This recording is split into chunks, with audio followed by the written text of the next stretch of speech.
What are the most common challenges you see in culturally inclusive teaching? I think the person who asked the question said one of them and said my personal one, which is running up against your own biases, facing them, reflecting on them, and moving through them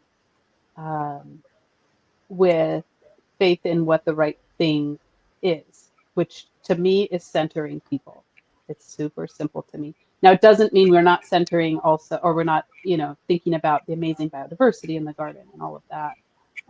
But we're centering people in this space. And so it has been and continues to be a paradigm shift for me as an educator, going from a place of being a little bit more teacher centered, or like I'm imparting something, and yes, but that it's more reciprocal now. And so taking those, that's why I said like bite size, like the challenge is feeling overwhelmed. Take bite sized little pieces and steps, and it's like a snowball. It'll start rolling, and then you start feeling more comfortable with getting that feedback, incorporate, like getting messy and not being scared of that mess.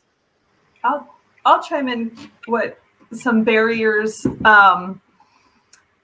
So I've worked in nonprofits for a little bit. I think time, which is simple. I think making time,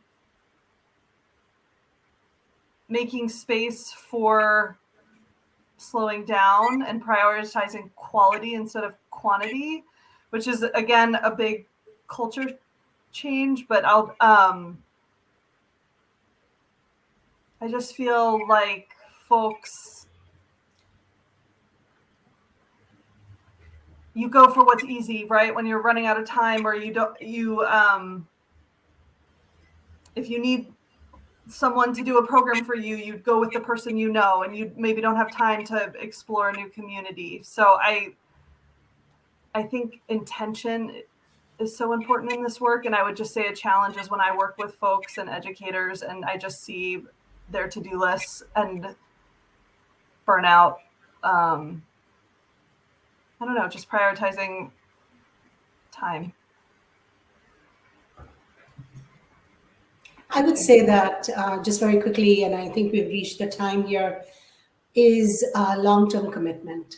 I think that we've been so conditioned with modern life, the instant results, instant this, instant that. I want this, I want that, or and so on and so forth. I think that gardening requires a whole paradigm shift and making a long-term commitment.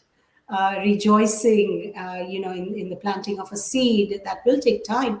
It's not going to happen overnight. You're not going to get another seed overnight, nor will you find a seedling. Some of them take time, and why? That's what the question would be. And I think that is and also a commitment of a community that is place-based, that can come together. There's just so much often transition happening, people moving.